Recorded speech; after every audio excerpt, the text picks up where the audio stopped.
Lieutenant general Muhammad Asim ملک DG/ISI تعینات۔ Lieutenant general Asim ملک 30 ستمبر کو نئی ذمہ داریاں سنبھالیں گے۔ لیفٹیننٹ جنرل عاصم ملک اس سے قبل بلوچستان میں انفینٹری ڈویژن اور وزیرستان میں انفینٹری بریگیڈ کمان کر چکے ہیں۔ لیفٹیننٹ جنرل عاصم ملک اپنے کورس میں اعزازی شمشیر بھی حاصل کر چکے ہیں۔ وہ چیف انسٹرکٹر NDU اور instructor command and staff college Quetta بھی تعینات رہ چکے ہیں۔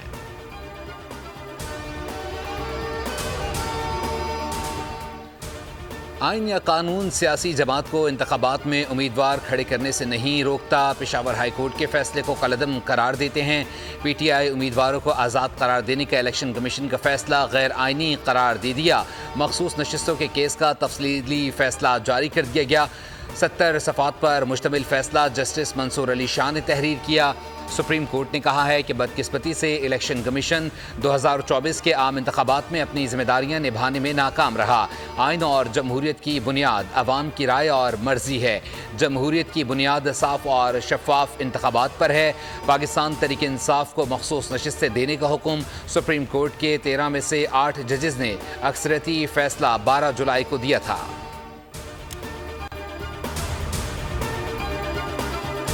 مخصوص نشستوں سے متعلق سپریم کورٹ کی وضاحت پر عمل درآمد ممکن ہے یا نہیں۔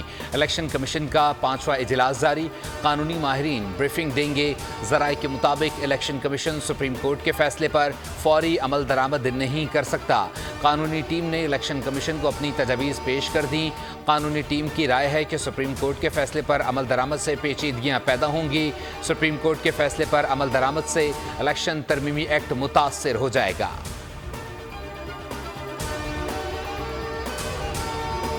مقبول ترین جماعت کو اسپیس نہ دینے کا فائدہ غیر سیاسی قوتیں اٹھائیں گی۔ تجربات نہیں ہونے چاہیے۔ ارباب اختیار سے اپیل ہے کہ سختیاں ختم ہوں گی تو معاملات آگے بڑھیں گے۔ چیئرمین بیرسٹر گوہر کی پشاور میں میڈیا سے گفتگو، بولے آئین میں ترامیم اپنے مفاد کے لیے کی جا رہی ہیں۔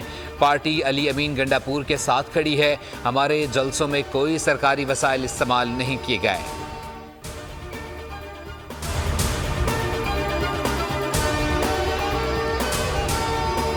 پارلیمانی حیثیت نہ رکھنے والوں کو نشستیں نہیں ملتی۔ حکومت اور اپوزیشن سیاسی خول سے باہر آئیں۔ کوئی پارلیمنٹ کو کیسے کہہ سکتا ہے کہ یہ قانون پاس کریں؟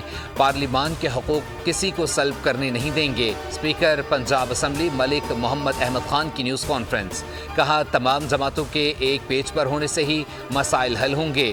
سیاسی جماعتیں قومی مفاد کو ذاتی مفاد سے بالاتر رکھیں۔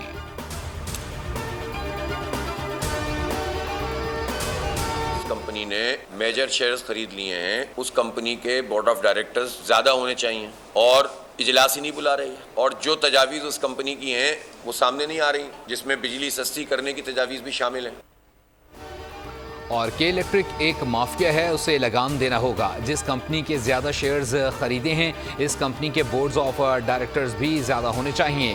امیر جماعت اسلامی حافظ نعیم نے کراچی والوں کا حقیقی مطالبہ اٹھا دیے، کہا جو تجاویز ایشیا پاک نے پیش کی انہیں سامنے نہیں لایا جا رہا۔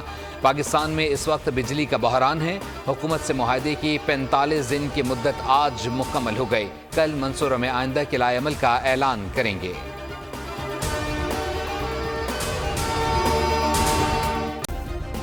سبسکرائب کریں اور بیل دبائیں تاکہ کوئی خبر رہ نہ جائے۔